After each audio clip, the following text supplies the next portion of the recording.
ଥରେ गोटे माछ धराली बनिशी पकई गोटे नदी कूल बसीला। बहुत समय पर भी ता कंठारे गोटे कि माछ लगिलेनी, कौन सी हलचल भी जना पड़ानी। माछ धराली भाविला मु कौन सी भूल जगार बनिशी पकई बसी ना तो।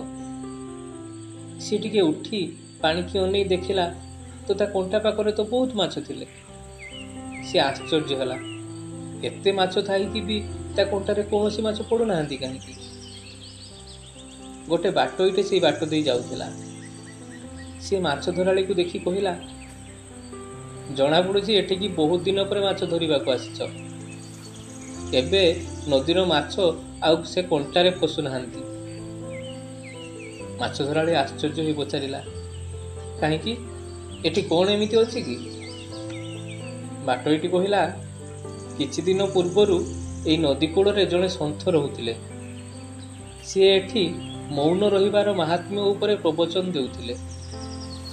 तांको बाणीर एते तेज थिला जे सी जेतेबेले प्रवचन देउथिले समस्त माछ माने तांको कथा ध्यान रे सुनुथिले।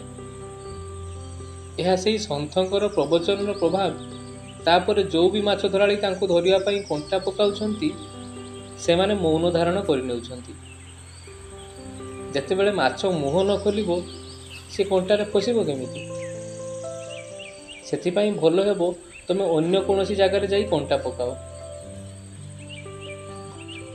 ईश्वर समस्त मनुष्य को दुईटी आखि, दुईटी कान, दुईटी नासिका, सबु इंद्रिय दुईटी दुईटी देइछंती। केवल जीभ गोटाए देइछंती। कौन कारण थाई पारे? कारण से एका ही अनेक भयंकर परिस्थिति तैयारी करिबा पई पर्याप्त।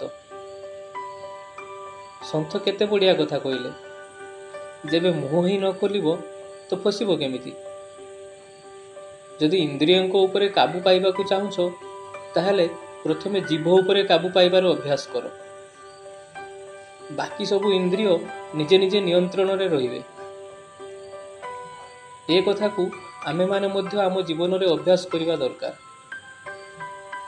बहुत समय रे व्यक्तिर अनुचित एवं व्यर्थ कथा द्वारा होतिबा काम खराब हो जाए। जीवन सारा पई संपर्क रे फाट आसी जाए। समाज रे तुमर जस बिगिड़ी जाए। वर्तमान समाज रे जदि देखिबो अधिकांश समस्या अनुचित कथा एवं अधिक कथा कहिबा द्वारा तैयारी होउछि।